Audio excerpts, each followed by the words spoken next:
It's amazing. It's so inspirational as well. Because it's always good to hear about someone else's journey who's doing something similar to what we're doing over here in in the UK as well. And that's why Absolutely. I'm so keen to find out how you kind of progressed and how you started from the beginning to now. And I want to kind of go back a little bit and kind of go over what you said about sort of both worlds not really agreeing to Right. each other's kind of music in a sense. How did you kind of overcome that barrier to kind of show them how good this actually is?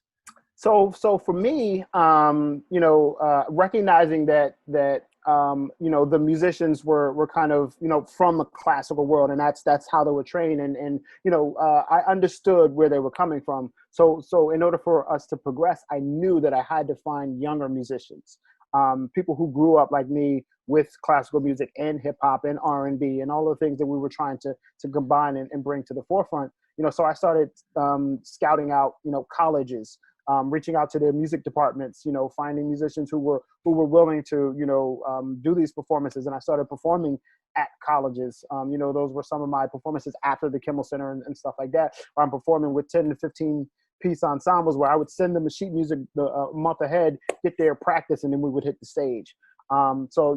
Beginning to grow the ensemble like that and finding musicians in my area, and now we have, I would say I have a Rolodex of musicians all across the United States and in Japan and things like that, where I'm traveling to a city and I can hit up people, say, hey, listen, I'm doing a performance, and get 10 to 15 musicians and not have to travel with an entire ensemble. So it became like that. As far as the hip hop, converting the hip hop purists, to that, it was just a matter of getting on stage, and not taking no for an answer. Open mic nights, dragging a string quartet. No Yeah. people are showing up with a demo tape or a DAT or something like that. I'm showing up with an MPC and a 4-piece string section, and people are like, "What in the hell are you doing?" Yeah. But it just became a thing of not taking no for an answer, and then recognizing that, all right, this is something new. This is something different. So how can we present it differently? So I started renting out concert halls. And it wasn't just for, we did a performance at Carnegie Hall. And I had, I think 25 musicians on stage.